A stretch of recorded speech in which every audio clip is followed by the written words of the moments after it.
The alarm on my wrist would not stop buzzing, and the corridor I had wandered into was not on any map they gave me during orientation. I was 3 hours into my first day on Concord Station, the political center of a galaxy that held over 300 spacefaring civilizations.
My name is Lucy Grant. I was 29 years old, freshly promoted to Junior Diplomatic Attaché for the United Earth mission, and I had made the rookie mistake of following the wrong set of lights down a hallway that curved like a living throat. The walls here were different. The rest of the station breathed with a gentle hum, lit by warm bioluminescent strips that shifted color depending on the district. But this corridor was cold, the lights were dim, the floor beneath my boots was grimy, and I could feel a faint vibration that made my teeth ache.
I almost did, but then I heard the sound. It was not a scream, it was something worse. A low, pulsing hum, like a heartbeat being squeezed through a pipe. It rose and fell in a pattern that felt desperate, even before I understood what it was. I rounded a corner and stopped. A small figure was pressed against the wall outside what looked like a medical bay. It was unlike anything I had seen in the orientation slides. About 4 feet tall, with 6 thin limbs folded close to a narrow body covered in something that looked like pale, translucent skin. And it was glowing, faintly. A soft blue light rippled across its surface in uneven waves, flickering and dimming like a candle about to go out. 2 station security officers stood between the creature and the medical bay doors. They were Kalesi, tall insectoid beings with angular heads and compound eyes that reflected the corridor lights like dark mirrors. One of them had their hand on a device at their belt. The other was speaking, but not to the creature. They were talking to each other, as if the small, glowing figure did not exist. The creature's hum grew louder, more urgent. It raised one trembling limb toward the medical bay door, and the light on its skin pulsed in a rapid, complicated pattern. The taller Kalesi officer looked down at it. Then, very deliberately, reached to the side of their head and switched off their translation band, the universal translator that every being on this station was required to wear. They just turned it off. The smaller officer did the same. The creature's light flickered wildly. The hum became a thin, reedy sound that made something deep in my chest tighten. One of the officers grabbed the creature by what I guessed was its upper limb and dragged it away from the door. Not roughly, not gently either. With the casual indifference of someone moving a piece of furniture that was in the way. The creature went limp, its glow fading to almost nothing, and let itself be pulled down the corridor and around a corner. Nobody else was watching. The corridor was not empty. I could see 3 other beings near the medical bay entrance, species I did not recognize, and none of them looked up. None of them reacted. It was as if the small, desperate, luminous creature simply did not register. I stood there for a long moment, my heart hammering, my diplomatic training telling me this was none of my business. I was new. I was nobody. I was a representative of a species that most of the galaxy still considered barely civilized, but I could not unsee what I had just watched. I went back to the human embassy wing and sat down at my assigned terminal. I pulled up the station archives. It took me 40 minutes to find what I was looking for, because the filing system was designed for species with compound eyes, and the search function assumed I could read in 6 different light spectrums. But I found it. The creature was called a Valith. The moment I entered that name into the search field, the archive interface did something strange. It paused, not a loading pause, but the kind of pause that felt intentional, as if the system itself was hesitating before showing me the results. When the information finally appeared, it came with a small notation at the top that I had to run through my translator twice before I understood it. The notation read, roughly, "This entry is maintained for historical completeness only. No active diplomatic, trade, or cultural relations exist with this species."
Their scientists had developed the mathematical framework that made hyperspace travel possible, which meant that every single species that used faster-than-light engines owed the foundation of that technology to the Valith.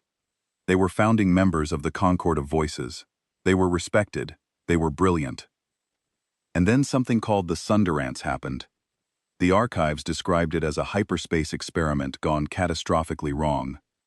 A test meant to open new trade corridors instead collapsed 3 major ones, creating cascading energy failures that spread across dozens of systems.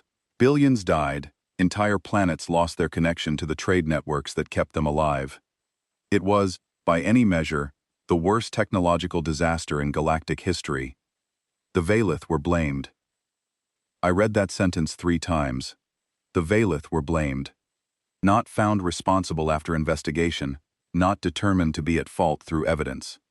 Just blamed. And in the aftermath, every alliance, every treaty, every trade agreement in the galaxy was rewritten with a single unspoken clause. The Valith were out, not declared enemies, not formally punished, just erased. No species would trade with them. No species would speak for them. No species would acknowledge that they still existed. For 4,000 years. I pushed back from the terminal and stared at the ceiling. The lights above me pulsed gently, mimicking a sunset on some world I would never visit. I thought about the creature in the corridor, the way its light had flickered when the officers turned off their translators, the way nobody had looked.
The pictures showed cities that seemed to grow out of the ground like crystalline forests, spires of translucent material that caught and refracted light into patterns so complex they made my eyes water.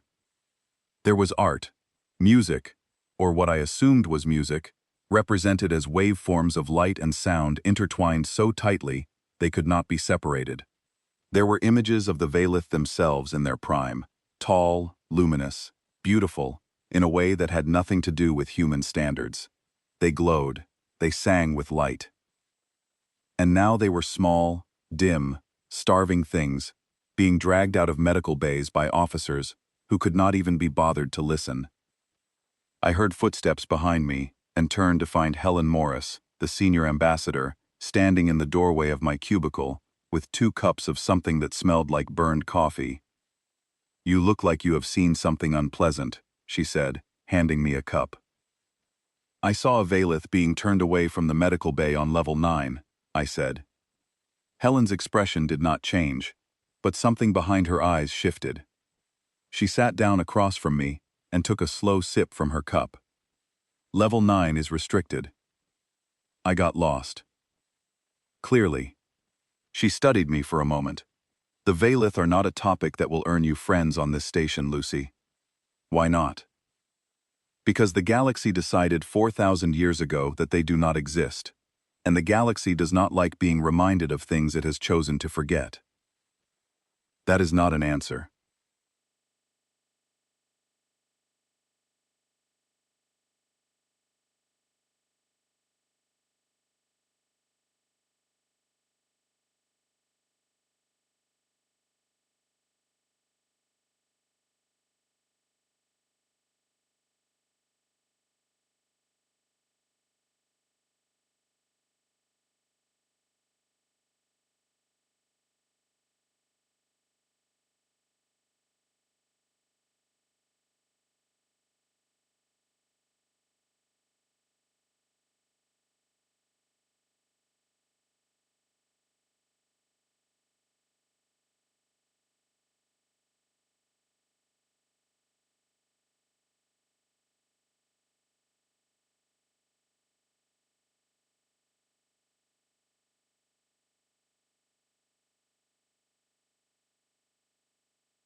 She was not someone who was easily shaken, but when she looked at me, I saw something careful in her face.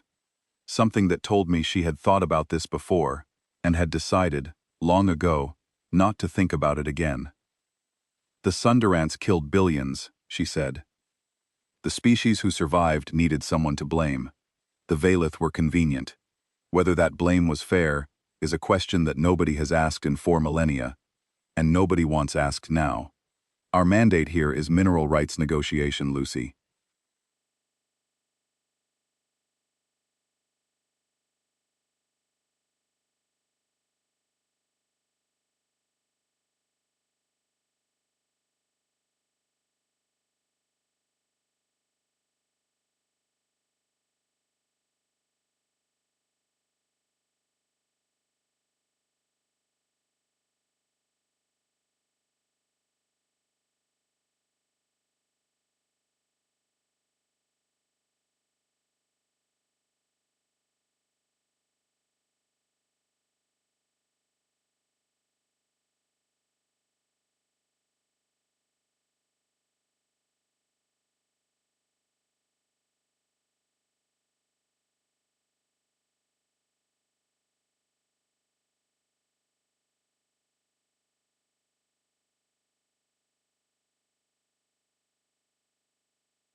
"We are still the new arrivals.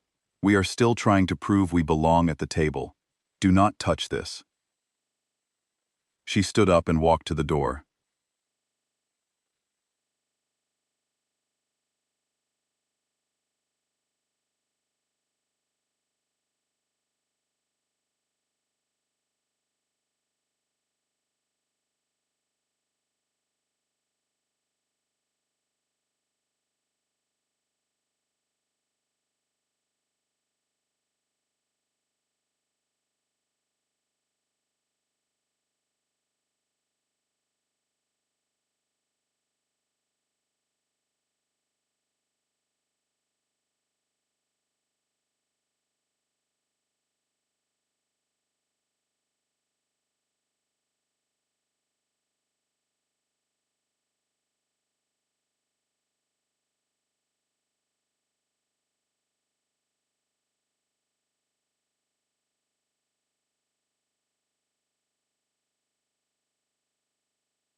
I sat alone with my cold coffee and the images of a dead world on my screen. I should have listened to her. I should have closed the archive, focused on the mineral rights portfolio, kept my head down, and done my job. That would have been the smart thing, the diplomatic thing, the safe thing. Instead, I spent the next 6 hours reading everything the archives had on the Valith, and when I ran out of official records, I started digging into the unofficial ones. The buried files, the restricted sections, the things that someone, at some point, had decided the galaxy did not need to see. I found population estimates.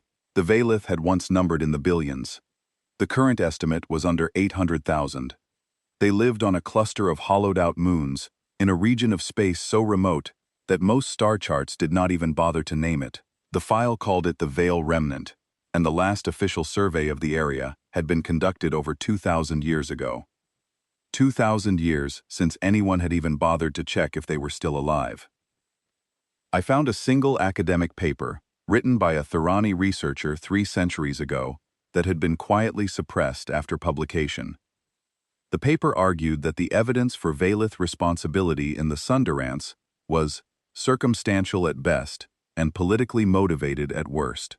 The researcher had lost their position at every institution they had ever been affiliated with. Their name had been removed from the academic registry. The paper existed only because someone had made an unauthorized copy before the purge. I sat back and pressed my palms against my eyes.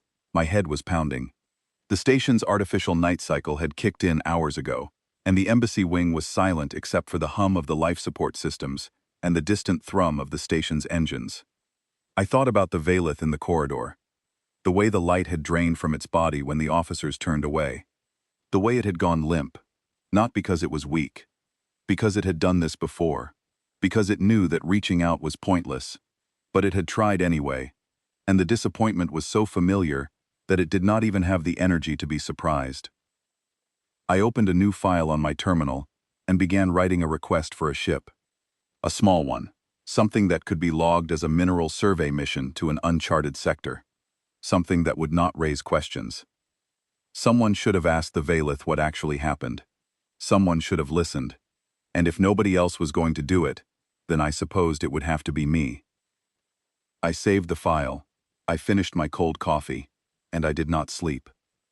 The journey to the Veil Remnant took 11 days, and every single one of them felt like a countdown to something I could not name. I had told the embassy I was conducting a preliminary mineral survey in an uncharted sector. The paperwork was clean. The cover story was solid. Helen Morris had signed off on it without comment, though she had given me a look that lasted 3 seconds too long, the kind of look that said she knew exactly what I was doing and had decided not to stop me. The ship was small, a scout-class vessel barely large enough for one person, with a hyperdrive that rattled when it hit anything above standard cruise speed.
Trade routes crisscrossed my path like glowing threads, ships of every size and design jumping in and out of hyperspace in patterns so regular they looked choreographed. The galaxy, for all its vastness, was a crowded place. 300 species, billions of ships, trillions of beings. all connected by a web of trade and travel that spanned more light years than I could count. But on the sixth day, the traffic thinned. By the seventh, it disappeared entirely. By the ninth, my navigation computer was pulling from star charts so old that some of the reference points no longer existed. The stars here were dimmer, older, the kind of stars that burned not with the fierce white heat of youth, but with the deep, tired red of things that had been going on for far too long.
Some sign of a civilization that had once led the galaxy in scientific achievement.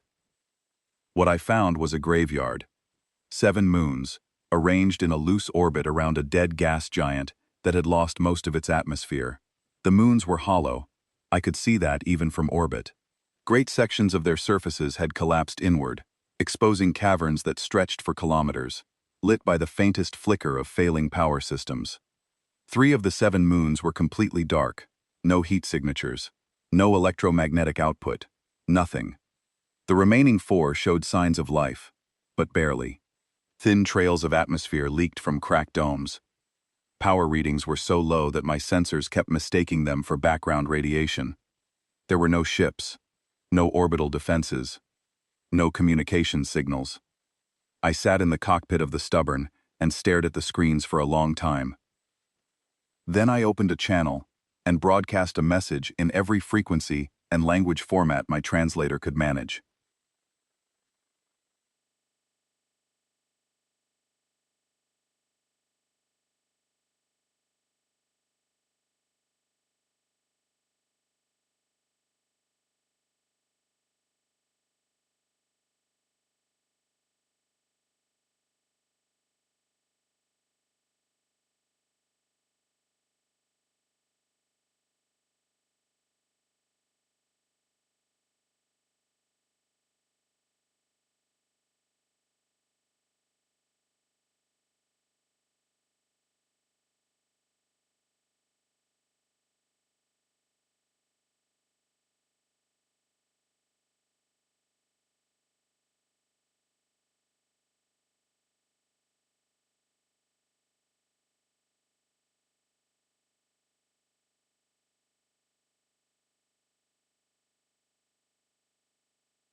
For 37 minutes, there was nothing but static.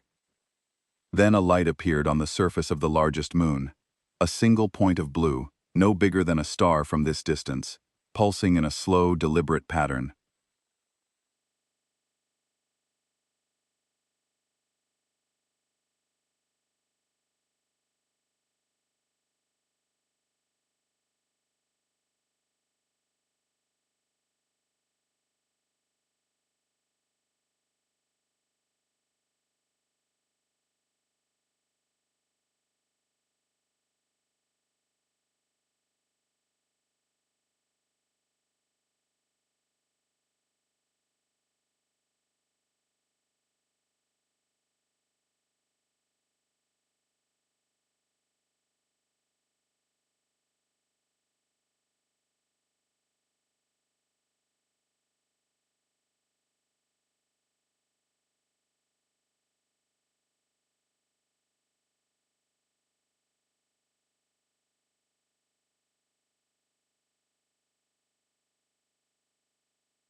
Tried again, failed again. On the third attempt, it produced a rough approximation. Why? One word. After 4,000 years of silence, one word. I landed on a platform that looked like it had been designed for ships 10 times the size of mine. The surface was cracked. Dust covered everything in a fine gray layer that puffed up around my boots as I stepped out. The air was breathable but thin, with a chemical tang that made my nose itch. I checked my equipment 3 times before stepping outside.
Recording equipment, medical scanner, in case the atmosphere had something my initial readings had missed, and a small case of supplies I had brought on a hunch.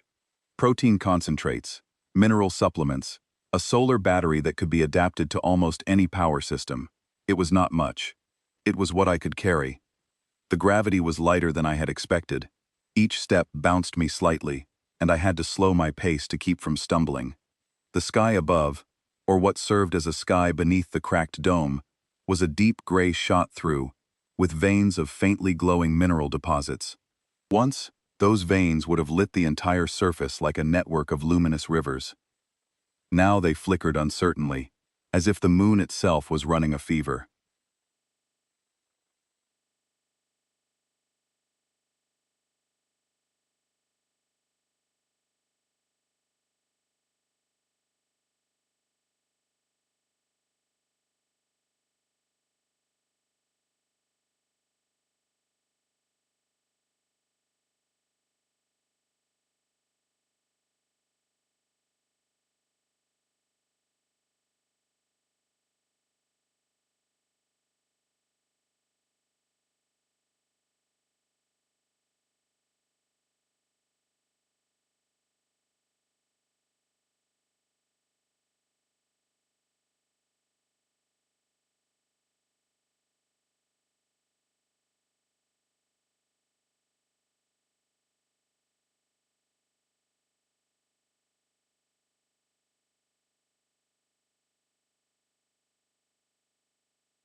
They were taller than the one I had seen on the station, but not by much.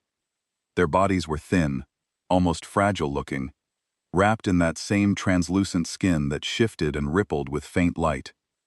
6 limbs each. The upper pairs folded against their torsos, the lower pairs braced against the ground. Their heads were smooth, featureless except for 2 large dark eyes that reflected my helmet lights like pools of oil. They were glowing, but dimly, so dimly that in brighter light I might not have noticed it at all. Nobody moved for a long moment. Then the tallest of the 7 took a step forward. The light on their bodies shifted, forming patterns I could not read. My translator hummed and clicked, and finally produced words. "No one has come here in a very long time." "I know," I said. "I am sorry about that." The translator processed my words and converted them into a light pattern that played across the screen of my wrist device. The Valith studied it. Several of them exchanged pulses of light between themselves, too fast and complex for my translator to catch. The tall one spoke again. You are a new species. We have not seen your kind before.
They led me inside.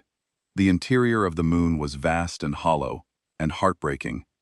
I could see the bones of what this place had once been. Great arching halls carved from the moon's own rock, their surfaces etched with patterns that would have glowed with light when the power was strong. Walkways that spiraled upward through open spaces so large that clouds formed near the ceilings. Gardens, or what had been gardens, now filled with the dry husks of bioluminescent plants that had not had the nutrients to bloom in centuries. And everywhere, the Veilith, moving quietly through the corridors, their lights flickering like candles in a draught. Some of them stopped to watch me pass. Most did not. They had the look of people who had stopped expecting anything from the universe a long time ago. I passed a room that might have been a school, once.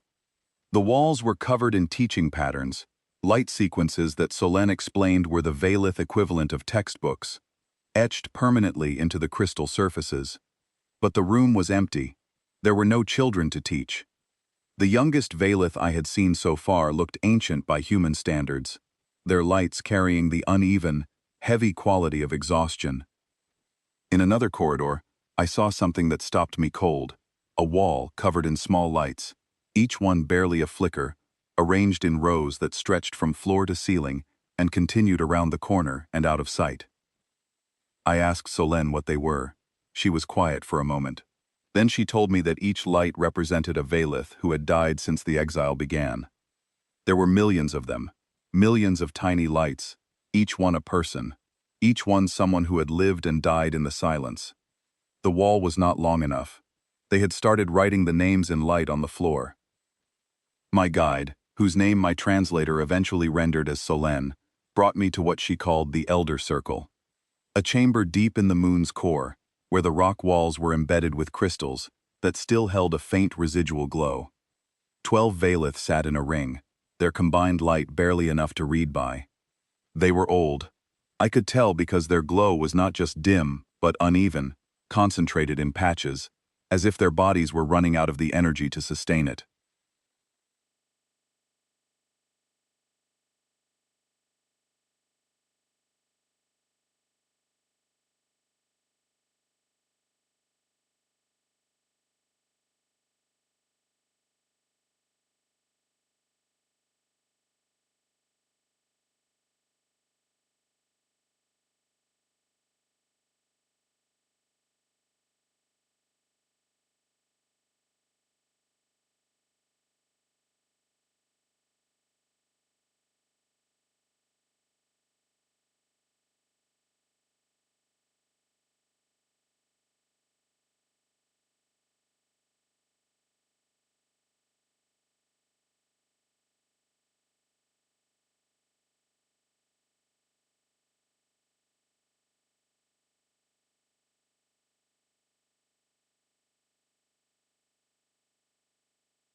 But because, Solène explained, Curiosity was the one thing they had not yet lost. I asked them about the Sundurants.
For 5 seconds I stood in absolute blackness, and the only sound was my own breathing.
The closest approximation was grief so old it had become a physical thing, a weight carried in the body. She told me the truth. The Sundurants had not been a Valith experiment. It had been a joint project. 4 species had designed it together. The Valith had contributed the theoretical mathematics. The Kalesi had built the hardware. The Draven had provided the energy systems. The Thorani had coordinated the logistics. It was supposed to be the greatest achievement in galactic history, a new network of hyperspace corridors that would connect every corner of known space. When it failed, when the corridors collapsed and the cascading energy waves tore through dozens of systems, the other 3 species needed someone to take the fall. The Valith had provided the math. Math was abstract.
The Kalesi, the Draven, and the Thorani met in secret. They destroyed the joint project records. They rewrote the technical reports. And they presented the Sundurants to the galaxy as a Valith experiment that had gone wrong because of Valith arrogance and Valith carelessness. The Valith protested. They presented their evidence. Nobody listened. Because the galaxy was grieving, and grief needs a target, and the three most powerful species in the Concord were all pointing at the same one. Within a generation, the Valith were gone from public life. Within a century, their name was something people avoided saying. Within a millennium, most species had genuinely forgotten they existed. The erasure was so complete that it had become self-sustaining. Nobody questioned the Valith's guilt, because nobody remembered the Valith at all. "We tried," Solène said. Her light pulsed in slow, heavy waves. "For the first 1,000 years, we tried. We sent delegations. We broadcast our evidence. We begged. But you cannot be heard by those who have decided you do not exist. Eventually, we stopped trying. We came here, and we waited." "Waited for what?" I asked. Her light shifted to something softer, sadder. "We did not know. Perhaps for nothing. Perhaps just for the waiting to end." She took me to the Archive of Light. It was in the deepest chamber of the moon, behind doors that had not been opened for outside visitors in over 3,000 years. The room was enormous, and every surface was covered in crystals. Thousands of them. Millions. Each one containing recorded light, preserved patterns that held within them the history, the art, the science, the music, the stories, the entire cultural memory of a civilization that had once led the galaxy. It was the most beautiful thing I had ever seen. Even dying, even fading, even with half the crystals dark and cracked, it was staggering. Patterns of light played across the walls as the remaining active crystals pulsed and shifted, and for a moment, I felt like I was standing inside a living mind, watching thoughts move through neural pathways made of light and stone. "The crystals are degrading," Solène said. Her voice, through the translator, was steady. "They require minerals we cannot obtain. Within 2 generations, perhaps 3, the last of them will go dark, and then even we will not remember who we were." I looked at her. Her eyes, those deep, dark pools, held mine with an intensity that made my chest hurt. "We did not ask to be remembered," she said. "We only asked not to be erased."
I spent 4 days in the remnant, sleeping on the floor of the stubborn, eating ration bars, and filling every data crystal I had brought with me.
I mapped the population, the medical needs, the resource shortages.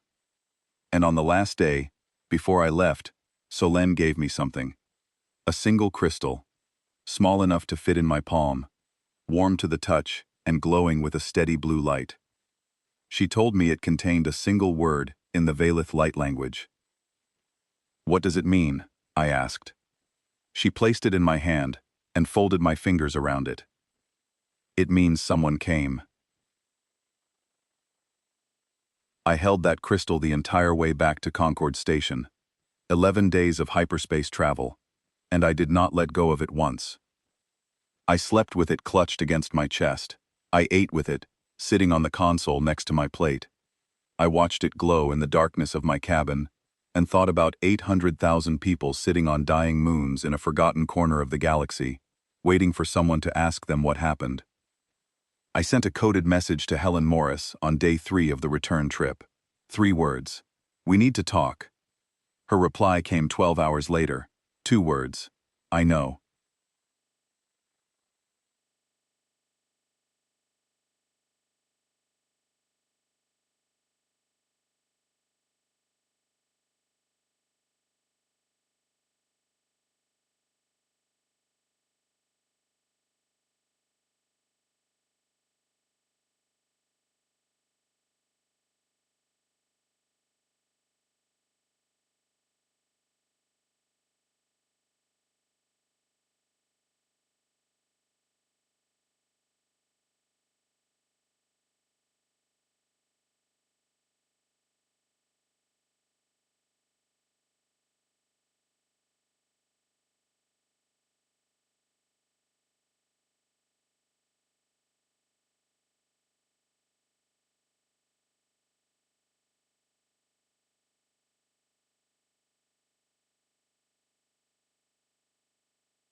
And when the stubborn dropped out of hyperspace and Concord Station filled my viewport, enormous and glittering and teeming with the ships of 300 species, who had decided that 800,000 people did not deserve to exist, I felt something settle in my chest like a stone.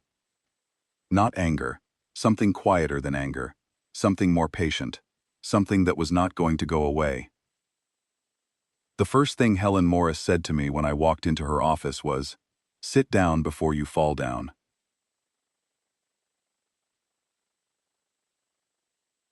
I must have looked terrible. 11 days on a scout ship with minimal hygiene facilities and a diet of ration bars will do that to a person. I sat down. She handed me a cup of actual coffee, real coffee from Earth, which on this station cost roughly the same as a used shuttle. "Talk," she said. I talked. For 2 hours. I showed her the data. I played the recordings. I projected the archive images onto her office wall and watched her face as the crystal light patterns moved across it like a living painting. I laid out the Valith's account of the Sunderance, the joint project, the cover-up, the 4,000 years of silence. Helen did not interrupt once. She sat perfectly still, her coffee growing cold in her hands, her expression locked into that careful neutral mask that veteran diplomats wear when they are processing something that changes their understanding of the world. When I finished, she was quiet for a long time. Then she put down her coffee and said, "Do you understand what you are asking me to do?" "Yes." "You are asking me to take the 60-year diplomatic relationship that humanity has built with the Concord, a relationship that our species depends on for trade, for technology, for our place in the galactic community, and risk all of it for a species that the rest of the galaxy has decided does not matter." "Yes." "You are asking me to challenge 3 of the founding species of the Concord on a matter they have considered closed for 4 millennia." "Yes." She looked at me for a long moment. Then she picked up her coffee, took a sip, grimaced, because it was cold, and said, "I am going to make a call to Earth. Stay here." She was gone for 6 hours. I sat in her office, too wired to sleep, too exhausted to pace, holding Solène's crystal in my pocket, and watching the station turn slowly past the viewport. Ships came and went, Species I could name, and species I could not. A galaxy in motion, busy and bright, and utterly indifferent to the people dying quietly in the dark.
It was somewhere between determination and terror, which, I would later learn, is what principled decision-making looks like from the inside.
Trade, defense, full recognition of sovereignty.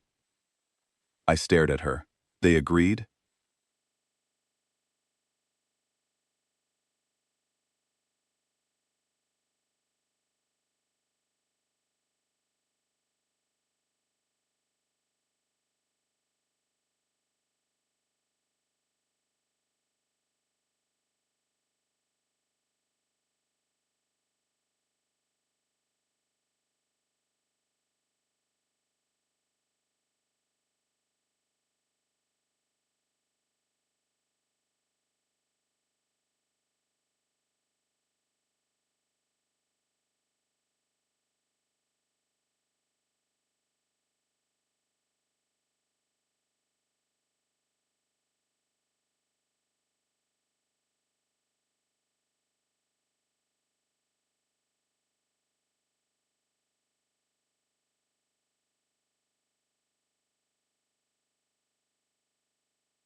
But yes, they agreed.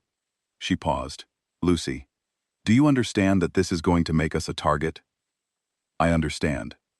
The Khaleesi will move against us. The Draven will withdraw. Half the Concord will see this as a provocation. We could lose trade agreements that keep 3 of our colony worlds fed. I understand. She studied me. Good. Because you are going to be on the front line of this. I need someone who understands what is at stake and does not blink. Can you do that? Yes. Then get some sleep. Tomorrow the galaxy finds out that humanity has picked a side. The announcement went out at noon, station time, broadcast on every diplomatic frequency in every language format the Concord used. I stood in the back of the embassy communications room and watched it happen. Helen Morris, standing at a podium with the United Earth emblem behind her, reading a statement that was exactly 412 words long and contained not a single unnecessary syllable. Humanity recognizes the Valith as a sovereign civilization. Humanity enters into full diplomatic and trade relations with the Valith. Humanity extends defensive alliance protections to the Valith under the terms of our charter. Humanity calls upon the Concord of Voices to re-examine the historical record of the Sunderance and to restore the Valith to their rightful place in the galactic community. The silence that followed lasted exactly 7 seconds.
Within an hour, 17 formal protests had been filed against the human embassy.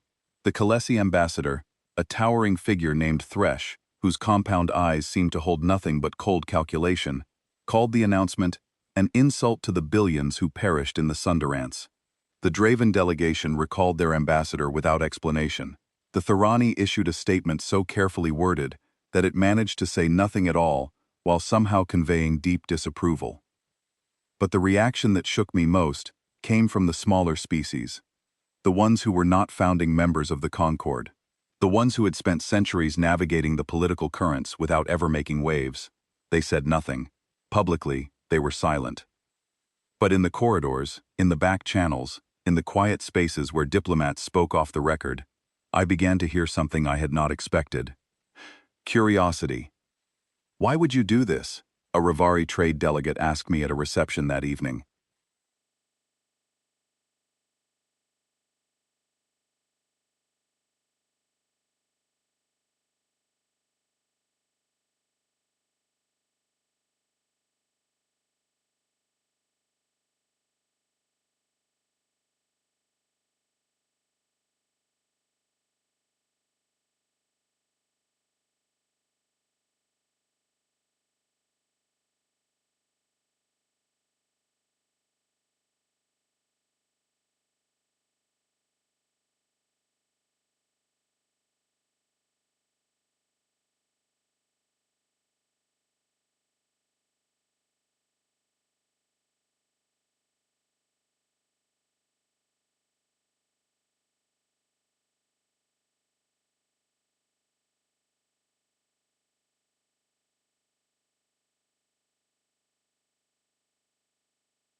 No strategic value.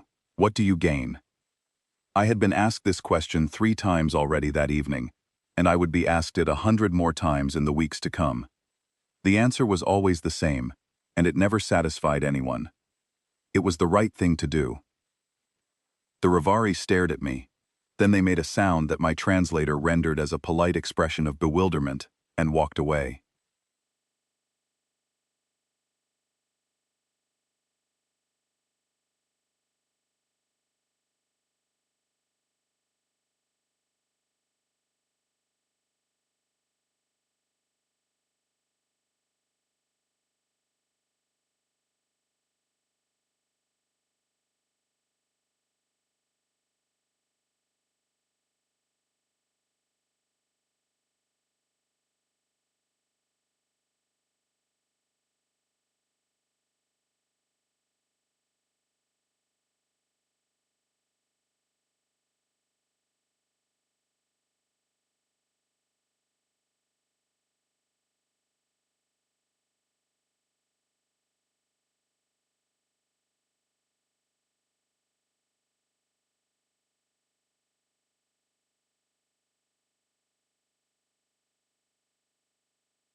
Species I had never interacted with sent their representatives to the human embassy to ask it.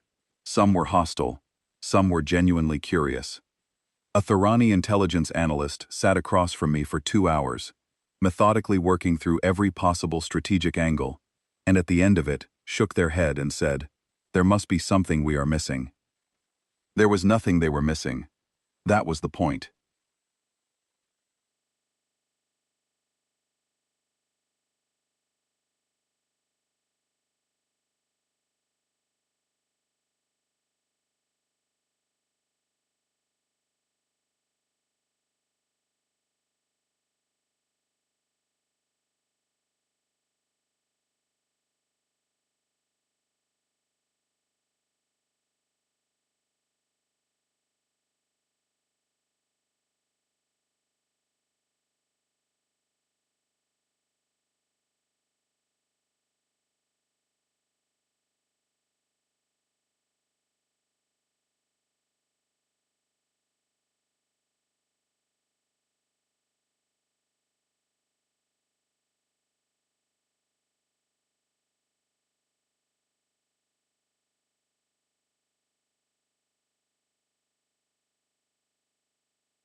Treaties were signed because they provided security. Every relationship in the galactic community was, at its root, transactional. You gave something to get something. That was how civilization worked. That was how it had always worked.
The concept of acting against your own strategic interest because you believed something was morally correct was not just unfamiliar to the Concord, it was almost incomprehensible. Several species had no cultural framework for it at all. The idea that you would accept economic damage to your own people in order to help strangers, who could offer nothing in return, struck them as either insanity or an extraordinarily complex deception. I found it deeply sad that kindness was so unusual that it looked like a trick. The weeks that followed were difficult. Difficult is a mild word for what happened, but diplomatic language has a way of smoothing sharp edges, and I had been trained to use it. The Khaleesi led the campaign against us. Trade restrictions. Denied docking permissions. Research exchanges suspended.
I felt the pressure. Every human on the station felt it. Our supply lines were being squeezed. Colony worlds that depended on galactic trade for essential resources were starting to feel the pinch. The news feeds from Earth were filled with debate. Some people called it the bravest thing humanity had ever done. Others called it reckless, naive, and potentially catastrophic. Conversations in the embassy became tense. Staff who had been enthusiastic at the start began to look tired, worried. A logistics officer named George Ashworth showed me the supply projections one morning and said nothing. He did not need to. The numbers spoke for themselves. At the current rate of trade restriction, 2 colony worlds would face food shortages within 6 months.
I was not sure, not completely, but I knew that backing down now would not undo the damage. It would only prove that the galaxy's method of enforcing silence worked, that if you squeezed hard enough, even humans would learn to look away.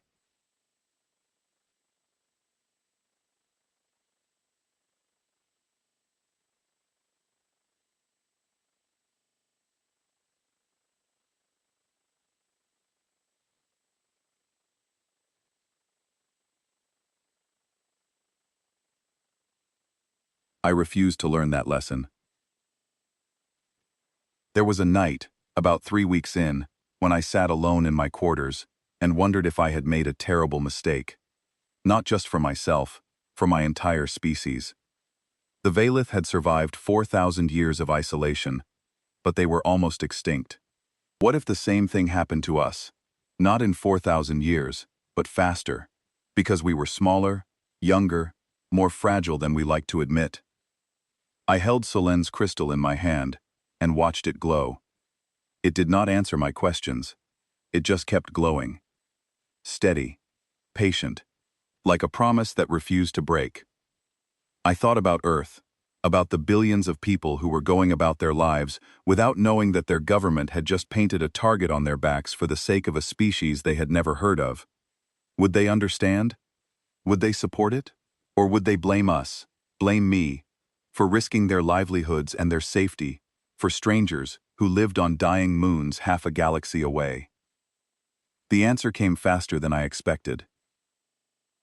And then something happened that I had not predicted.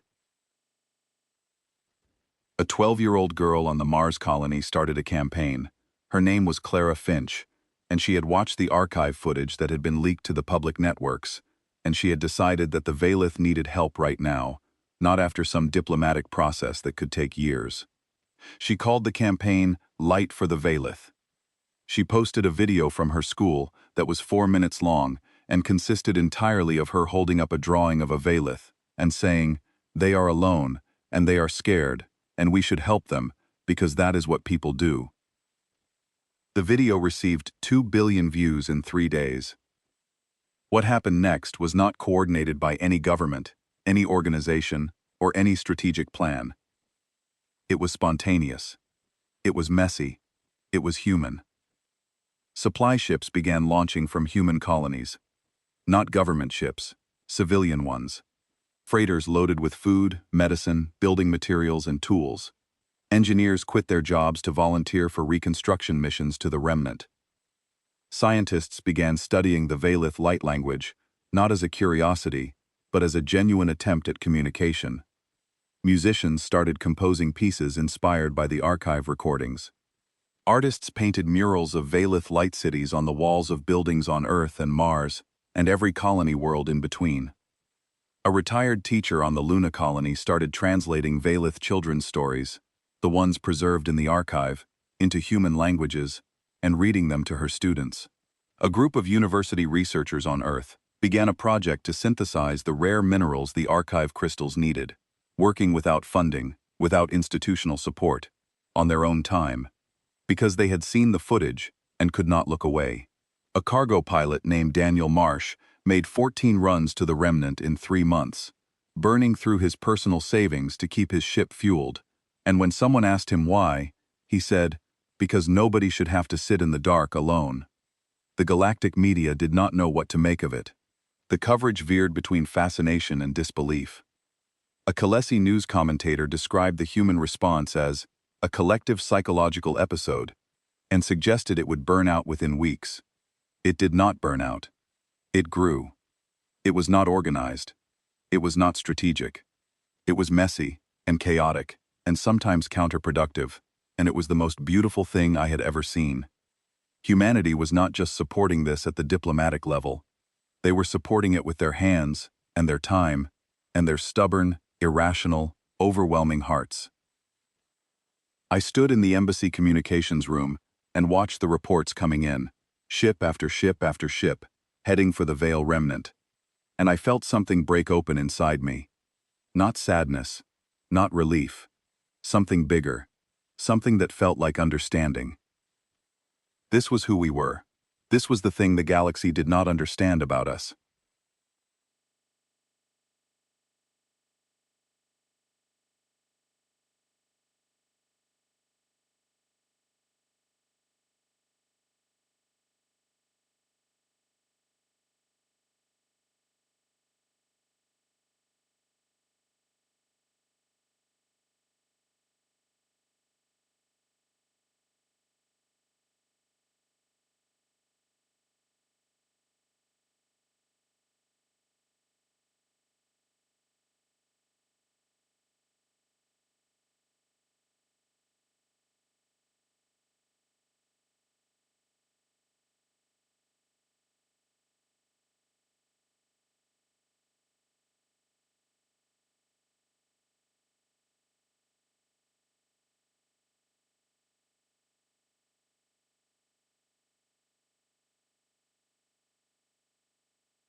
It made no practical sense at all, and it was the most human thing in the universe.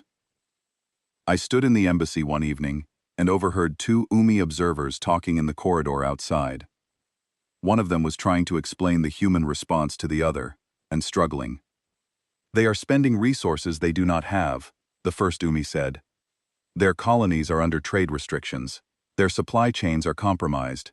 And they are sending their food, their medicine, their engineers to a species they met 3 months ago." The second Umi was quiet for a moment. Then they said, "Perhaps the question is not why they do it. Perhaps the question is why we do not."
Not in the political calculations of the major powers, but in the minds of individual beings. One at a time, a crack was forming, in the assumption that the way things had always been was the way things had to be. Helen Morris stood before the Concord of Voices 2 days later. The chamber was enormous, designed to hold representatives of all 300 member species, and it was full. She stood at the speaking platform, a single human in a room of aliens, and she spoke in a voice that was calm and clear and carried to every corner. You ask what we gain from this alliance. You are asking the wrong question. The right question is this: what kind of galaxy do you want to live in? One that discards its people when they become inconvenient? One that rewrites history to protect the powerful? One that can watch a civilization die in the dark and feel nothing? She paused. We are new here, we know that. But where we come from, the measure of a society is not how it treats its strongest members. It is how it treats the ones who have been forgotten. The chamber was silent. Not the silence of agreement. Not the silence of disagreement either. The silence of 300 species, confronting a concept they had no framework for understanding.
Helen walked back to me afterward. She looked tired, in a way that had nothing to do with sleep. Did it work? I asked. I do not know, she said. But I said what needed to be said. That is all any of us can do. Say the thing that needs saying, and trust that someone is listening.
But something had moved. Something small. And sometimes small is enough.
faint, scattered, flickering.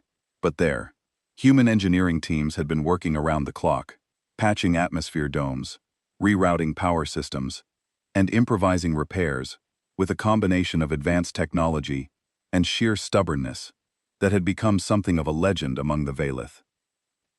Peter Hale, the chief engineer on the reconstruction team, had become a folk hero in the Remnant without meaning to. He was a stocky, quiet man from a mining colony who had a talent for making broken things work again and a vocabulary that consisted almost entirely of technical terms and mild swearing. The Valith adored him. They had given him a light name that roughly translated to the one who argues with machines and wins.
He would try something. It would fail. He would make a sound of frustration. He would try something else. It would fail differently. He would lean back, stare at the machinery, mutter something under his breath, and then reach in and do something with his hands that defied every engineering manual I had ever read. The relay sparked, hummed, and came to life. The Valith technician's lights flared bright in a pattern that even I could recognize as astonishment. Peter looked at them, shrugged, and said, "Do not ask me to explain it. Sometimes you just have to convince the machine that it wants to work." One of the technicians pulsed a question. Peter's translator rendered it as, "How did you know to do that?" "I did not," he said. "I just kept trying things until something worked. That is sort of our whole approach as a species, if I am being honest." The Valith exchanged glances.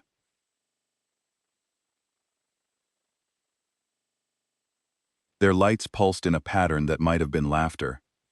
I landed on the main moon and walked through corridors that I barely recognized. The walls were glowing again. Not at full strength, not yet, but with a warmth and steadiness that had been absent 3 months ago. Valith moved through the halls with something I had not seen before: purpose, urgency. Not the desperate urgency of survival, but the focused energy of people who suddenly had a future and wanted to build it. Nora Webb, our xenolinguist, met me at the landing platform with a look of barely contained excitement. "You need to see the nursery," she said. She took me to a chamber in the lower levels that had been sealed for decades.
The first births in the remnant in over 40 years.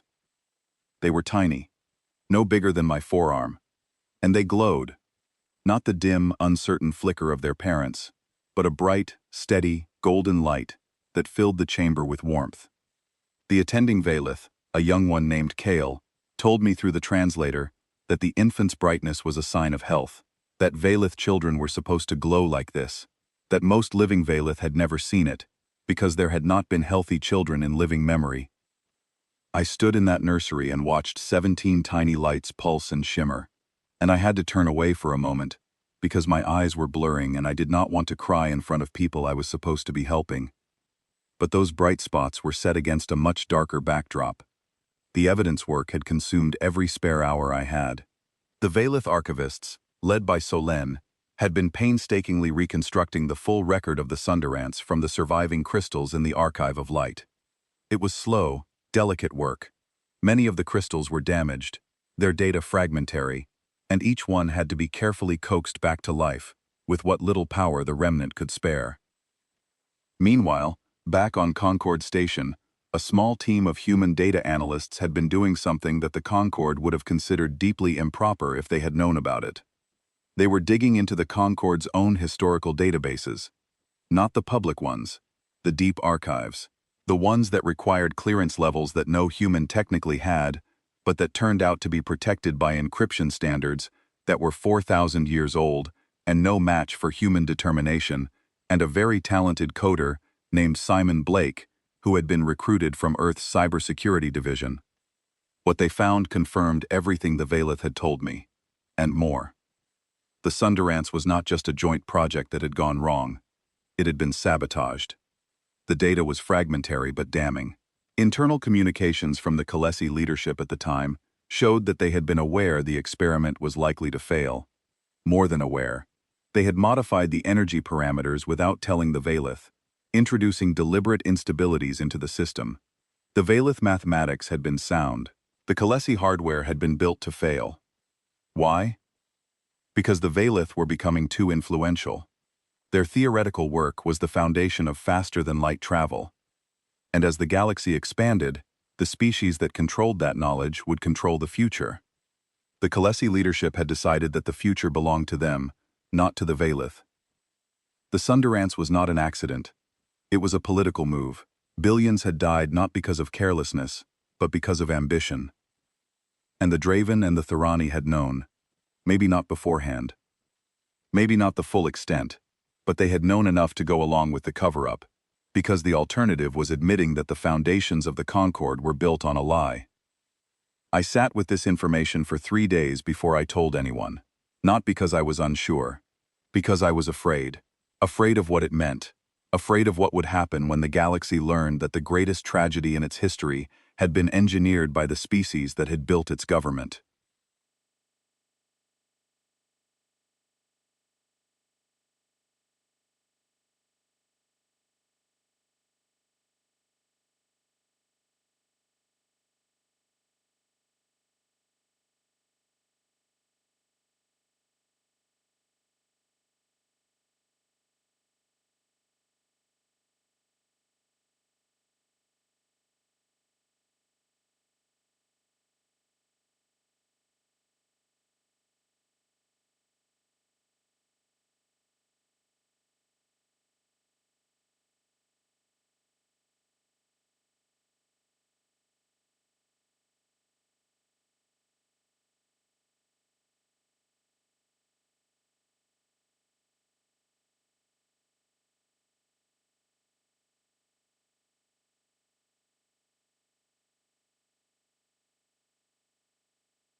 It came through a channel I did not recognize, encrypted in a format that Simon Blake spent 4 hours cracking.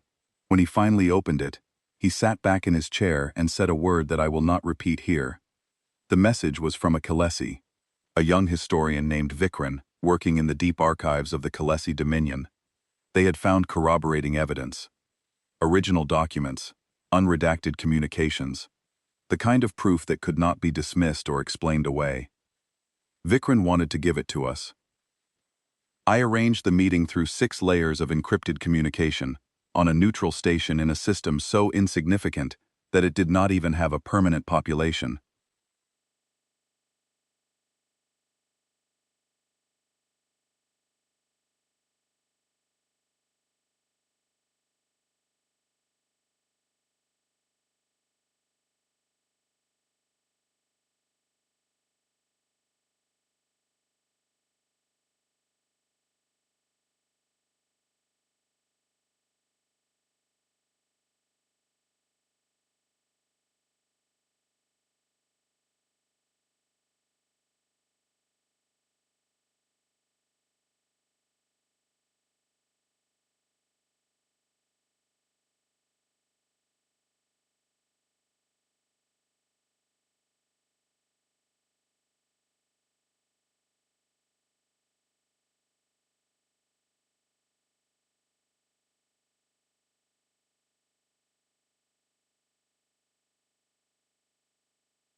They were young for a Khaleesi, their compound eyes bright and quick, their movements sharp with nervous energy.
I understand, I said. Why are you doing this? Vikram was silent for a moment. Their eyes shifted, catching the light in fractured patterns that I had learned to associate with deep thought in Khaleesi body language. Because your species made silence feel like cowardice, they said. I sat with those words for a long time after Vikram left. I thought about what it meant. We had not pressured the Khaleesi. We had not threatened them. We had not demanded that anyone else join our cause. We had simply acted. And the act of acting, the simple decision to do something, rather than nothing, had created a ripple that even the species responsible for the original crime could not ignore. It is a strange thing, moral courage. It is not contagious in the way a disease is. You cannot force it on someone. But when one person demonstrates it, when one person stands up and says, "This is wrong," in a room where everyone else is sitting down, it becomes harder to stay seated.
The evidence Vikram provided was comprehensive, detailed, devastating.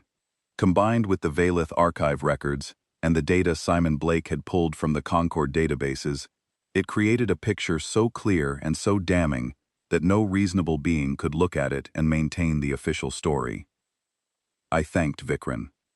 They left as quietly as they had come. I never saw them in person again, though I would learn later that they had been discovered, arrested, and then quietly released after an international incident that involved 3 species and a very angry human ambassador. The evidence changed the political landscape. 3 smaller species, the Umi, the Rivari, and a crystalline collective called the Voss, publicly announced their support for the Valith. The Umi, a collective-minded aquatic species, who had their own history of being marginalized by the Concord's power structure, were the first to break ranks. Their representative, speaking before the Concord, said simply, "We have been quiet for too long. Quiet is not the same as agreement."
A faction within the Thorani began leaking intelligence files. Not officially, not publicly. But the leaks were too consistent and too well-timed to be accidental. Someone in the Thorani leadership had decided that 4,000 years of complicity was enough. The galaxy was changing.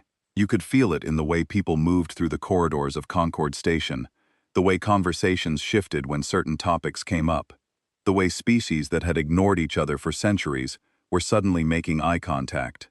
Something had been loosened. Not broken, not yet, but loosened. Like a bolt that had been rusted in place for so long that everyone had forgotten it was supposed to turn, and now someone had put a wrench on it and given it the first quarter turn. Helen Morris spent those weeks in constant motion, meetings, negotiations, back-channel conversations that lasted until the station's night cycle and resumed before its morning one. She was building a coalition, one species at a time, and she was doing it not with promises or threats, but with the evidence itself. She would sit across from a delegate, show them the data, and say, "Make your own decision." She trusted people to reach the right conclusion if they had the right information. It was either incredibly naive or incredibly wise, and I never figured out which. The silence was cracking, and the thing that had cracked it was not a weapon. It was not a threat. It was not a show of force. It was the simple, stubborn, unreasonable act of a species that had looked at an injustice and said, "No." I presented the full body of evidence to a closed session of the Concord. The chamber was smaller than the main hall, designed for sensitive proceedings, and it was packed. Every species that had a stake in the outcome was represented, and that meant almost everyone. The tension in the room was physical. I could feel it pressing against my skin, a weight made of centuries of denied truth, and the fear of what acknowledging it would mean. Some delegates would not meet my eyes. Others stared at me with expressions that ranged from curiosity to open hostility. The Draven delegation sat in rigid silence, their normally fluid body language locked down tight, as if they were afraid that any movement might betray what they were thinking.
Their compound eyes were unreadable.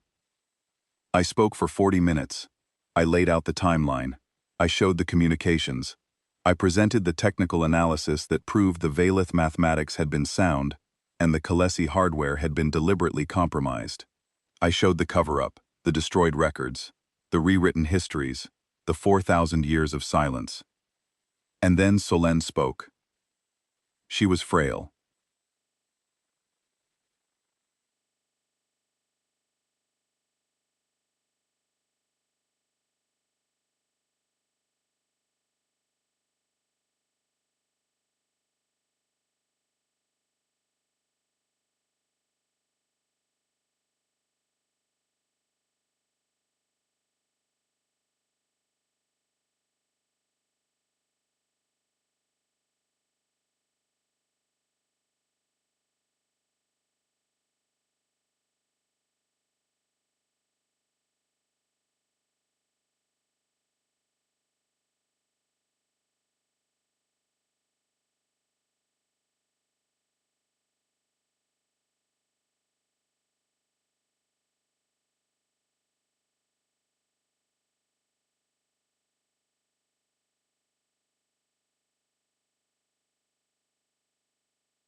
But when she stepped forward and projected the archive records onto the chamber walls, every being in the room went still.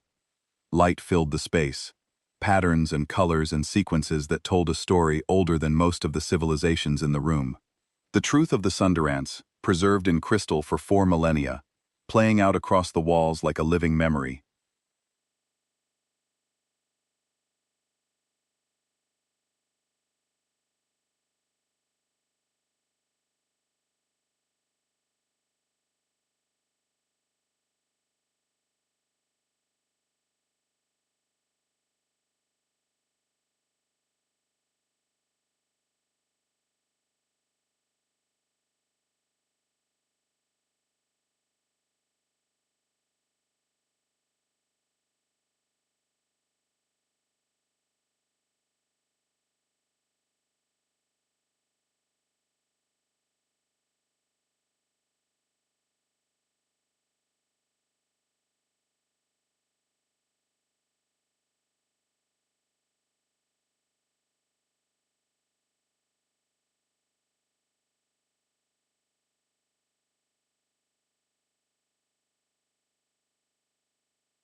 I saw an Umi delegate place both hands flat on the table, a gesture that in their culture meant, I am grounding myself against what I am hearing.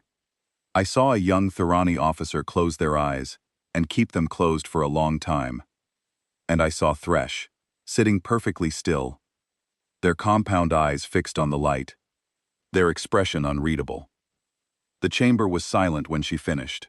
Thresh stood.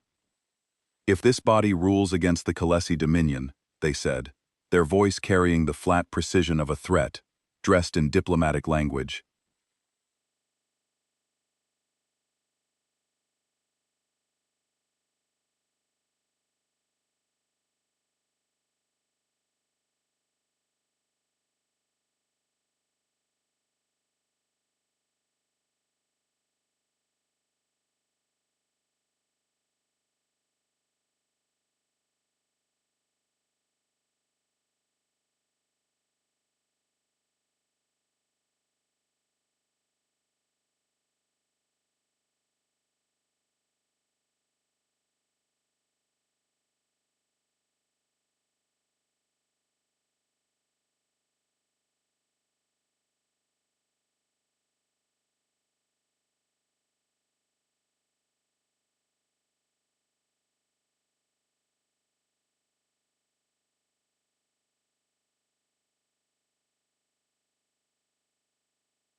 Our fleet, our resources, our protection.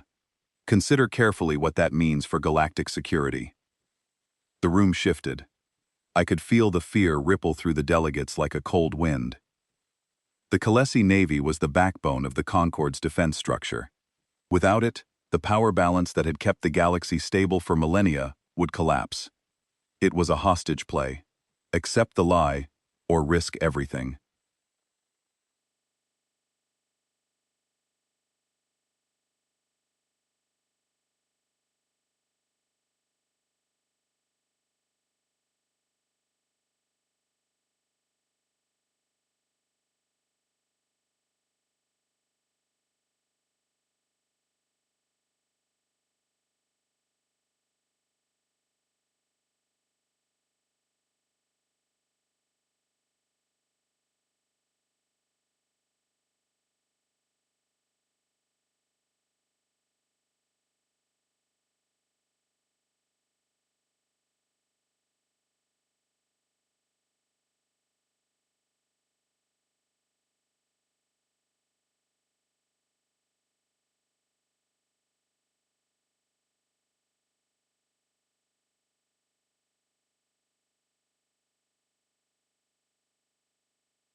Her light pulsed in a pattern that my translator took a long time to process. "Truth is heavy," she said. "Thank you for carrying it." I closed my eyes. I did not know if we would win. But I knew, with a certainty that went deeper than logic or strategy, that we were not going to stop. The day of the vote, Concord Station felt like a held breath. I had not slept, not properly. A few hours of restless dozing on the couch in my office, interrupted by constant message alerts, and the low thrum of anxiety that had taken up permanent residence in my chest. When I finally gave up on sleep and looked at the clock, it was 4 in the morning, station time. The vote was in 8 hours. I got dressed and walked the station.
The thousands of species that crowded them during the day had retreated to their quarters, their embassies, their ships.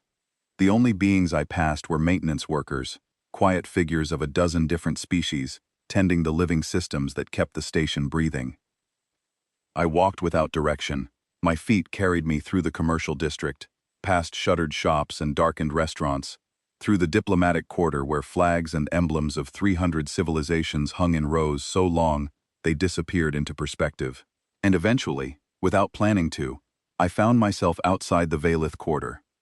Helen Morris had insisted on this. When the Valith delegation arrived for the proceedings, she had demanded that the station allocate space for them. Proper space. Not a maintenance closet, not a restricted holding area, but a full diplomatic quarter with the same rights and protections as any other species on the station. The Concord administration had resisted. Helen had threatened to make the resistance public. The Concord had relented. What the Valith had done with that space took my breath away. The walls were alive with light, not the harsh, functional illumination of the station's systems, but a deep, layered, living light that shifted and moved like something breathing. Patterns cascaded across surfaces and colors I did not have names for, colors that existed somewhere between visible light and something my human eyes could only barely perceive.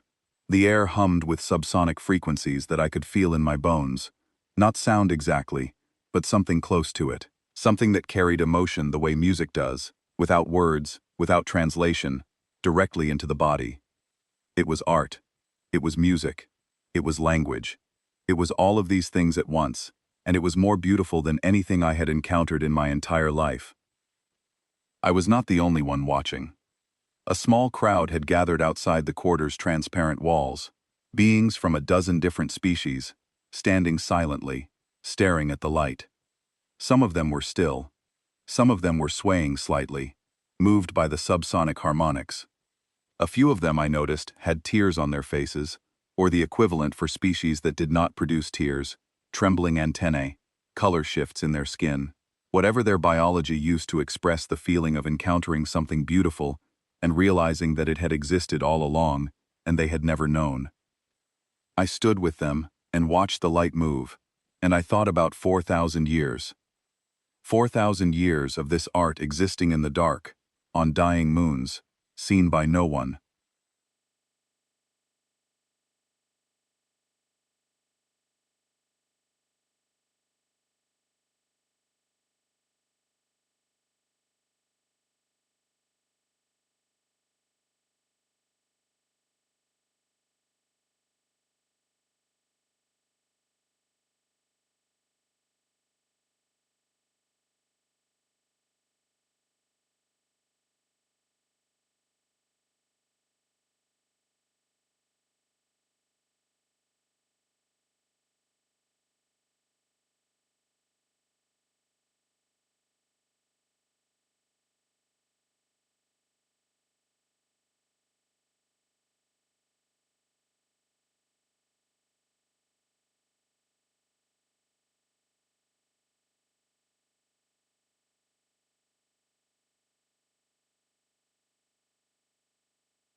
4,000 years of beauty that the galaxy had thrown away because it was easier to forget than to face the truth.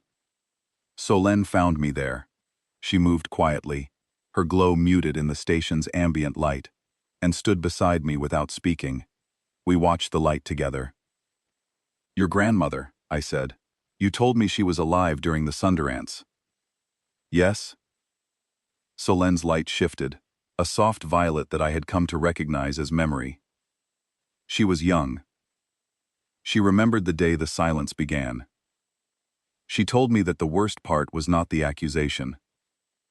The worst part was the speed, how fast our allies became strangers, how quickly the universe we knew became a place we were not welcome.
She maintained the crystals for 70 years.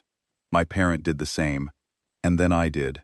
Not because we believed anyone would come, but because forgetting yourself is a different kind of death, and she refused to let us die that way.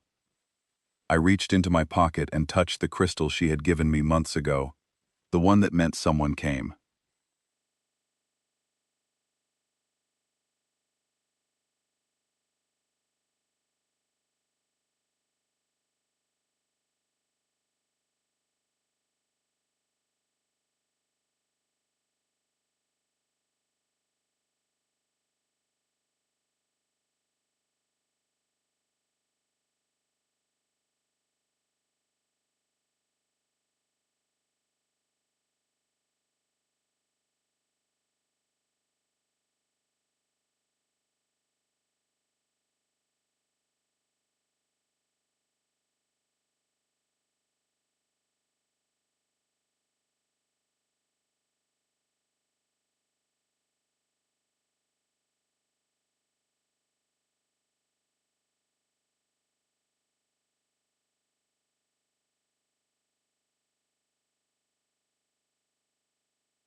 But we will not be silent again. Your people taught us that. Not with words. With the simple act of arriving. You showed us that silence is a choice, and we have the right to choose differently. I nodded. My throat was tight.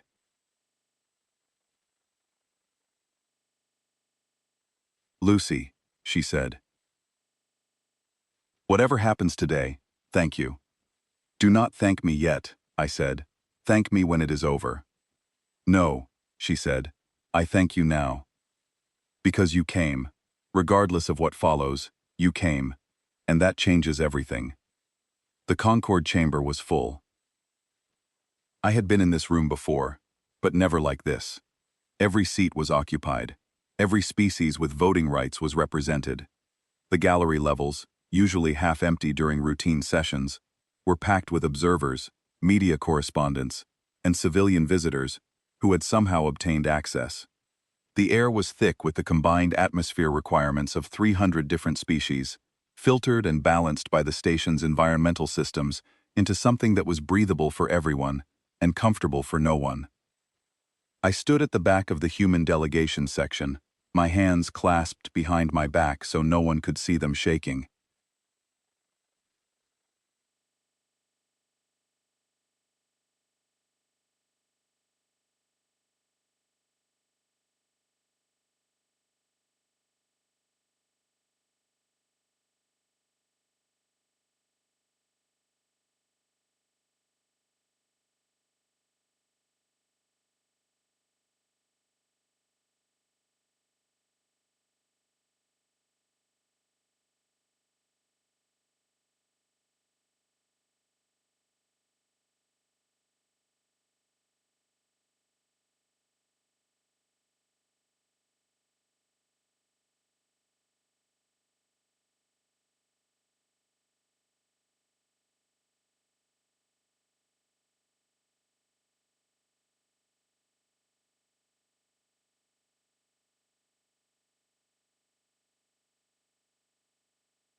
Solène was at their center, her glow steady and warm, and around her, a dozen Valith sat upright and luminous, their light patterns synchronized in a way that my translator identified as formal dignity.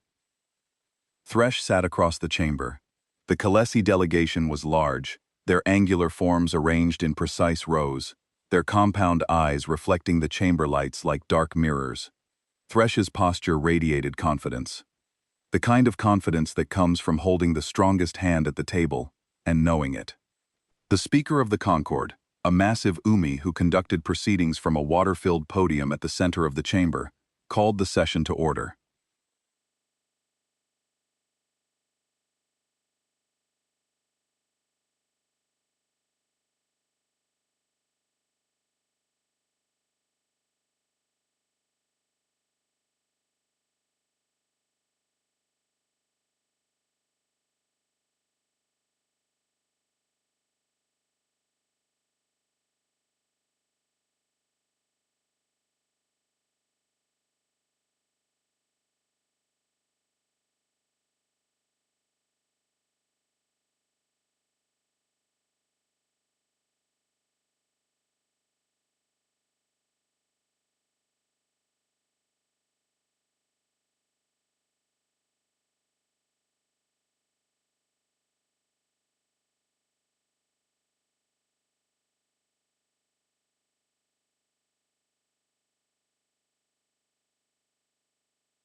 The committee's chair, a careful Voss diplomat, read the findings in a voice that was deliberately flat, stripped of emotion, letting the facts speak for themselves. The findings were clear. The Sundarants had been a joint project. The Valith mathematics had been sound. The Khaleesi hardware had been deliberately modified. The cover-up had been coordinated by 3 founding species. The evidence was corroborated by multiple independent sources, including Khaleesi internal documents that could not have been fabricated. Thresh rose to respond. They spoke for 20 minutes. They invoked tradition. They invoked stability. They warned of the consequences of reopening wounds that had been closed for millennia. They painted a picture of a galaxy destabilized by the pursuit of historical truth, of alliances fractured, of security threatened, of the order that had kept peace for 4,000 years, crumbling because a young, naive species had decided to play at justice. It was a good speech, polished, calculated, designed to make the delegates think about their own survival rather than someone else's suffering, and watching the faces in the chamber, I could see it working. Fear is a powerful motivator, and Thresh was very, very good at using it. Then Helen Morris stood up. She walked to the speaking platform and looked out at the chamber.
Long enough that the silence became uncomfortable.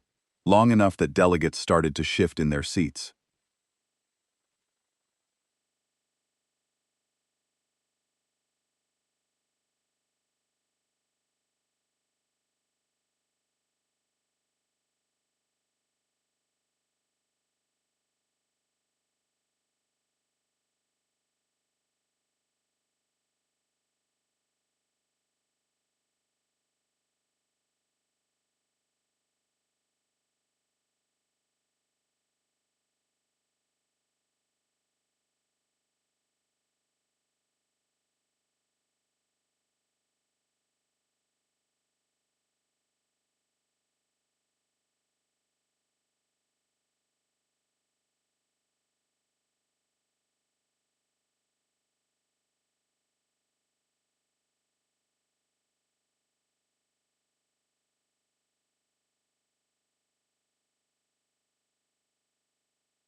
You all understand those things better than I do. She paused. I am going to ask you a question. One question. And then I am going to sit down. The chamber was still. Who among you has never been wronged? Who among you has never needed someone to speak for you? Who among you has never looked at an injustice and hoped, prayed, wished that someone, anyone, would stand up and say, "This is wrong"? She let the question hang in the air. The Valith waited 4,000 years for someone to say it. 4,000 years. That is longer than most of your civilizations have existed. They waited, and they survived, and they kept their truth alive in crystals because they believed that who they were mattered, even if no one was listening. She turned and looked at Solen. The old Valith's light pulsed gently. We are listening now. The question is whether you are. She walked back to her seat and sat down. She did not look at Thresh. She did not look at anyone. She folded her hands in her lap and waited. The vote was called. It was not fast. Each species voted individually, their representatives stepping forward to register their position. Some voted quickly, decisively. Others took long moments of deliberation, conferring with their delegations in hushed voices, before making their choice. I watched the numbers on the display board above the speaker's podium, for and against. The count climbed on both sides, seesawing back and forth, and my heart hammered with every digit that changed. The Umi voted in favor. The Rivari voted in favor. The Voss voted in favor.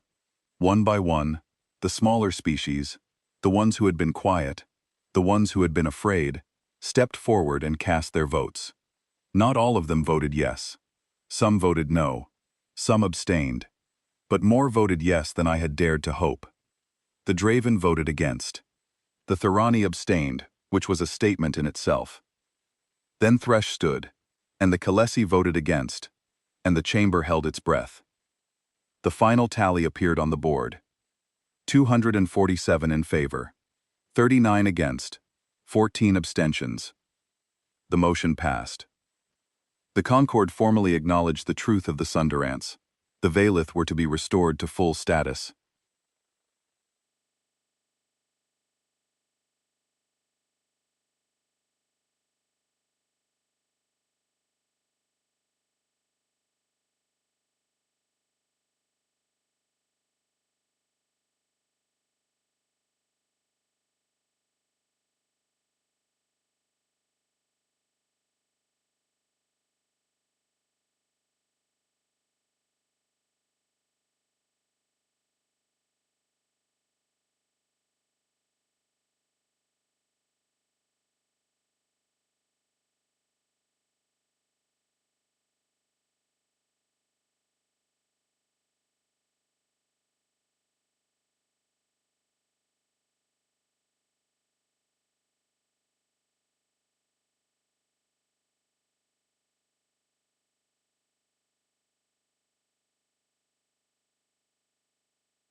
But at the door, something happened that I will remember for the rest of my life.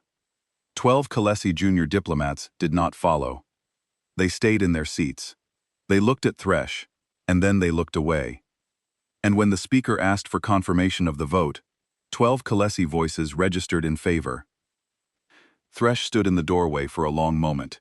Then they left without looking back. The chamber erupted, not in celebration, not exactly, in something more complicated than celebration. Relief and shock and anger and hope and grief, all tangled together, all released at once. Delegates were standing, talking, shouting. Some were embracing, some were arguing. The Umi speaker was trying to restore order and failing. I pushed through the crowd to the Valith section. Selene was standing. Her light was brighter than I had ever seen it, brighter than I had thought possible. She was glowing with a radiance that made the delegates near her shield their eyes, a light that seemed to come not just from her body, but from somewhere deeper, somewhere that 4,000 years of darkness had not been able to reach. She saw me and reached out. I took her hand. It was warm and smooth and pulsing with light that I could feel through my skin. "It is over," I said. "No," she said. Her translator struggled with the light pattern she was producing, eventually rendering it in a voice that cracked with something too big for words. "It is beginning." The Kalesi did not withdraw from the Concord. Helen had predicted this. Their threat had been a bluff, she said, because the Kalesi needed the Concord as much as anyone, and leaving would have isolated them in ways they could not afford. There was a tense period of renegotiation, accusations, recriminations, formal inquiries that would take years to complete. The Draven issued an apology that was grudging and incomplete, and nonetheless, more than anyone had expected. The Thorani declassified their intelligence files and quietly replaced several members of their leadership. It was messy. It was imperfect. It was the way justice always works when it finally arrives. Too late, and not enough, and still, somehow, transformative. But the Valith. In the months that followed, I watched something happen that I can only describe as a resurrection.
Ships from a dozen species, carrying food and medicine and raw materials and, most importantly, the rare minerals needed to maintain the archive crystals.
It turned out that 4,000 years of isolation had not been entirely wasted.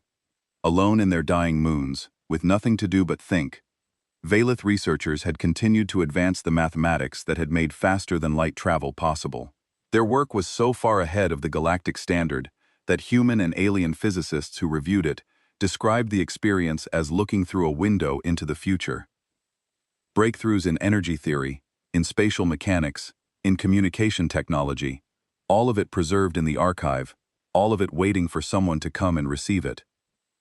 Valith light art became the most talked-about cultural phenomenon in known space. Galleries on every major station and planet began hosting exhibitions.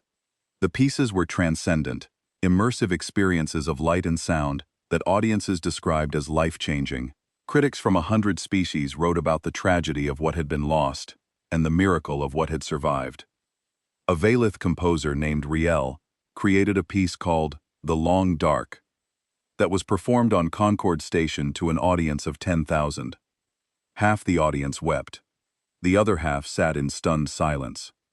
It was considered the single greatest work of art produced in the history of the Concord, and it had been composed in the dark, on a dying moon, by someone who had never expected anyone to hear it. Children of 100 species began learning Valith light language. Schools incorporated Valith history into their curricula. For the first time, the true story of the Sundarants was taught alongside the false one, and students across the galaxy grappled with questions about truth and power and the cost of silence. The hollow moons bloomed. Peter Hale's engineering teams, augmented by volunteers from 30 species, rebuilt the infrastructure that had been crumbling for millennia. Atmosphere domes were repaired. Power systems were upgraded. Food synthesis was restored. The moon's surfaces, scarred and gray, began to show patches of color as Valith bioluminescent gardens were replanted and began to grow.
Light covered every surface.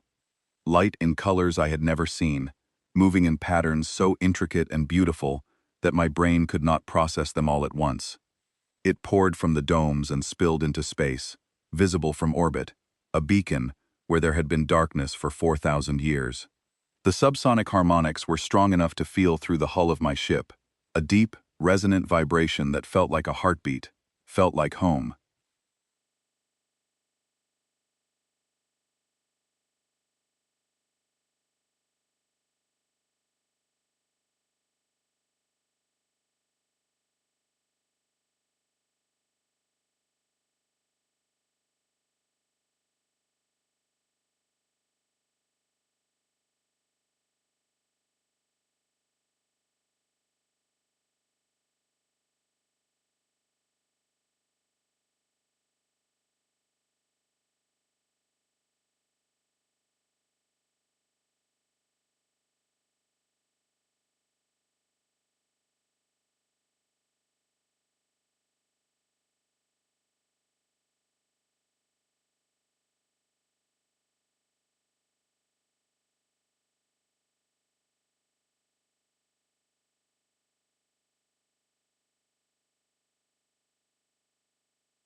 They were alive with light and movement, and the sound of Valith voices, hundreds of them, thousands, their combined glow filling the spaces with a warmth that went beyond temperature. Solène was waiting for me. She was older, frailer. Her body had thinned, and her movements were slower, but her glow was the brightest I had ever seen, not the desperate flicker of survival, but the steady, warm radiance of someone who had lived to see the impossible happen. She was standing in the archive of light. The crystals were alive again, every single one, their light restored by the minerals that had finally reached the remnant. The room blazed with color and pattern and meaning, 4,000 years of memory singing in the light, and the beauty of it hit me like a physical force. "You did it," I said. My voice was rough. I blamed the atmosphere. "We did it," she corrected. "All of us."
But where the first had glowed blue, this one shone with a color I had never seen before, something between gold and sunrise, warm and new.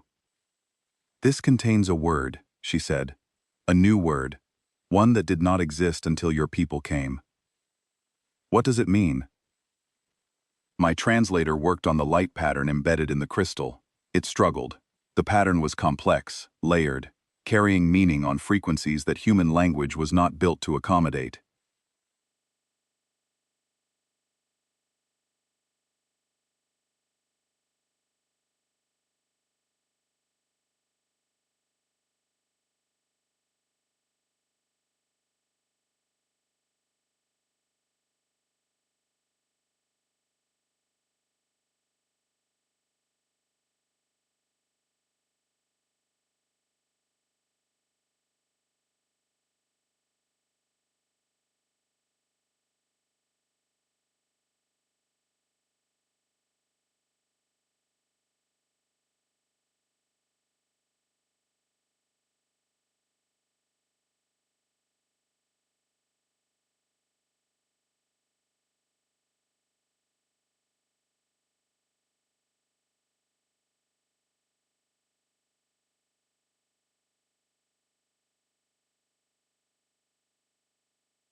Finally, it produced a phrase that it flagged as rough and incomplete. Those who walk into the silence. I held both crystals, the old one and the new one.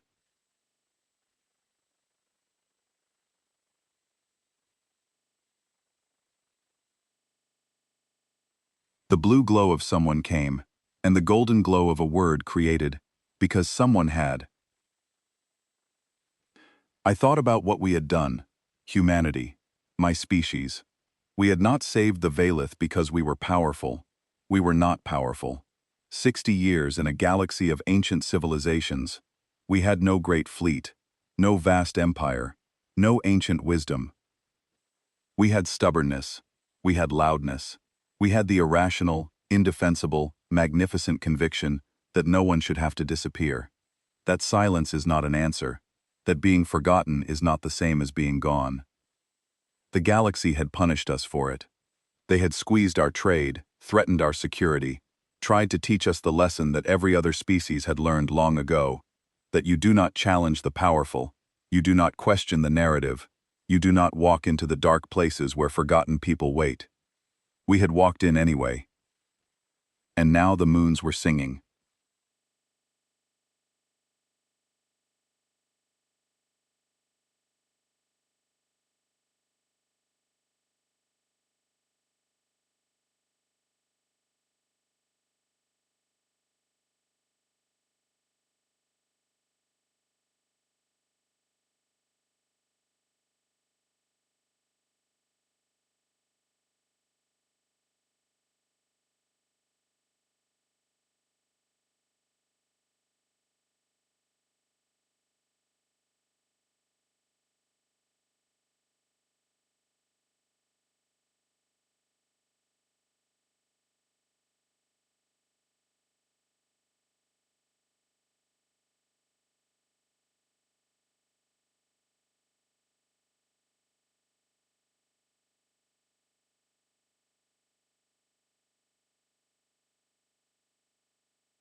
I thought about Helen Morris standing alone before 300 species and asking the only question that mattered.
I thought about Nora Webb in the nursery, watching 17 tiny lights glow with a brightness that their parents had never known.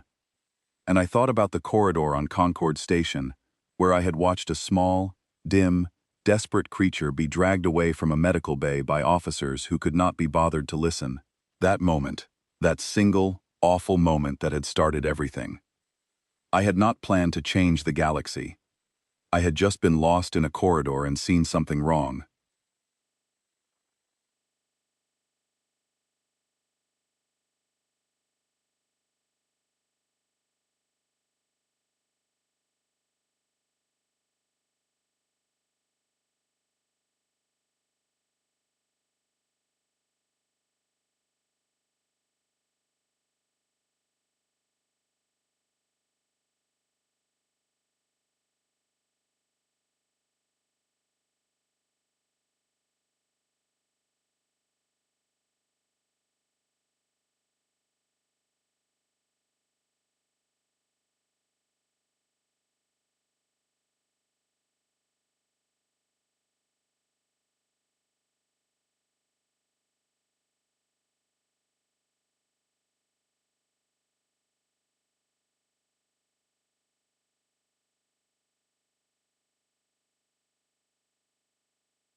Solen's light pulsed against my palm.